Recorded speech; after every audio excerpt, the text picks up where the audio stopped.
Students, exams का time है और टेंशन तो पीक पर होगा, है ना? और सबसे बड़ा सवाल दिमाग में यही घूम रहा है कि आखिर कौन सा स्टैटिस्टिकल टेस्ट कब यूज करना है। टेंशन बिल्कुल मत लो। इस एक सेशन में हम डेटा एनालिटिकल टेक्निक्स के यूनिट 1 से लेकर 4 तक पूरा का पूरा सिलेबस मास्टर करने वाले हैं।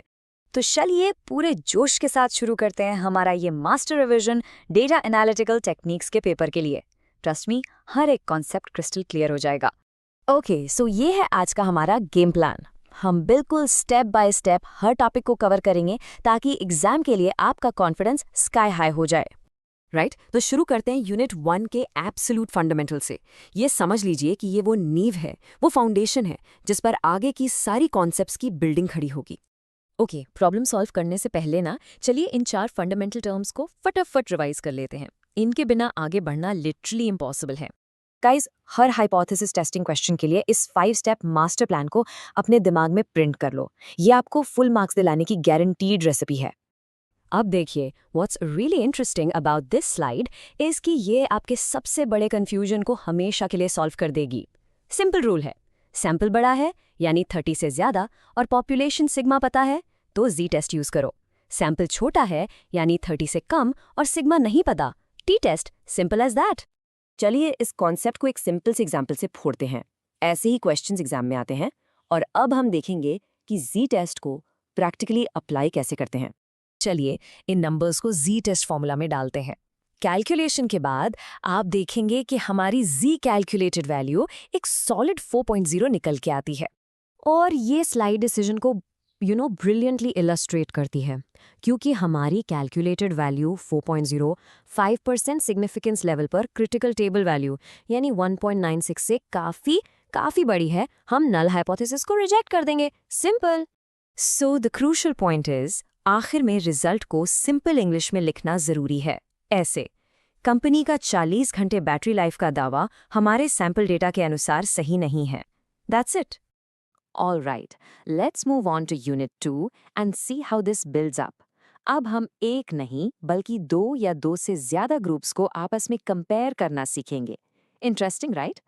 ये टेबल यूनिट 2 के लिए आपका अल्टीमेट गाइड है। बिल्कुल क्लियर है।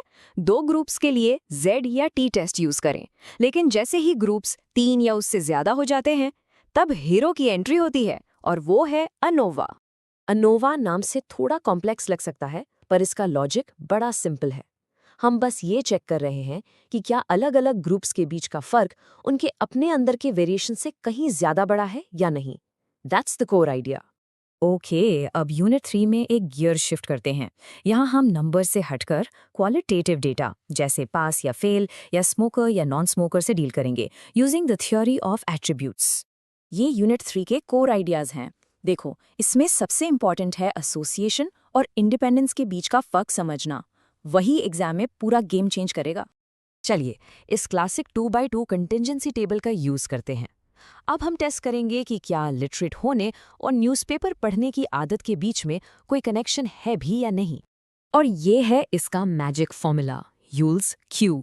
ये एक नंबर में हमें बताएगा कि हमारे 2 एट्रीब्यूट्स के बीच रिश्ते की गहराई और डायरेक्शन क्या है। सो पिछली स्लाइड की टेबल से वैल्यूज को इस फॉर्मूला में डालने के बाद हमें रिजल्ट मिलता है +0.95, जो कि +1 के बहुत ही ज्यादा करीब है। देखा कितना आसान था। इसका सीधा सा मतलब है कि लिटरेट होने और न्यूज़पेपर पढ़ने के बीच एक बहुत ही स्ट्रॉन्ग पॉजिटिव कनेक्शन है, यानी पढ़े लिखे लोग न्यूज़पेपर भी पढ़ते हैं। Finally let's look at unit 4। ये हमारा स्पेशल टूल किट है उन सिचुएशंस के लिए जहां हमारा डेटा नॉर्मल डिस्ट्रीब्यूशन की अजम्पशंस को फॉलो नहीं करता। इस टेबल को अपनी चीट शीट समझ लीजिए। ये साफ साफ दिखाता है कि जब जी टेस्ट, टी टेस्ट या अनोवा की शर्तें पूरी ना हो तो उनके ऑल्टरनेटिव के तौर पर कौन सा नॉन पैरामेट्रिक टेस्ट यूज करना है। चाई स्क्वायर टेस्ट इस यूनिट का सुपरस्टार है फॉर श्योर। ये हमें ये डिटरमिन करने में हेल्प करता है कि क्या 2 एट्रीब्यूट्स आपस में जुड़े हैं या आज़ाद हैं। और ये कैसे करता है? ऑब्जर्व्ड फ्रीक्वेंसीज को एक्सपेक्टेड फ्रीक्वेंसीज से कंपेयर करके। अब आते हैं सबसे इंपॉर्टेंट पार्ट पर। 5 ऐसे गारंटीड मार्क्स बूस्टर्स जो आपको एग्जाम हॉल में जरूर याद रखने हैं। बस इन 5 टिप्स को मास्टर कर लीजिए।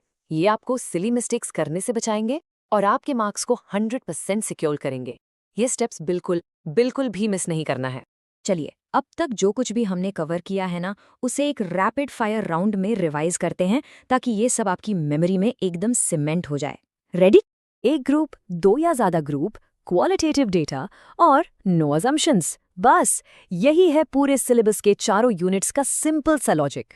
चलिए, एक बहुत ही कॉमन सवाल को एड्रेस करते हैं जो अक्सर बहुत सारे स्टूडेंट्स को कंफ्यूज करता है। So the crucial point is, association में एट्रीब्यूट्स आपस में कनेक्टेड होते हैं, मतलब उनका एक दूसरे पे असर पड़ता है, जबकि इंडिपेंडेंस में वो पूरी तरह से अनरिलेटेड होते हैं, आज़ाद होते हैं। आपने बहुत अच्छी तैयारी की है, आप सारे कॉन्सेप्ट्स जानते हैं और अब आप बिल्कुल एकदम तैयार हैं। आपके एग्जाम के लिए बेस्ट ऑफ लक, फोड़ के आना।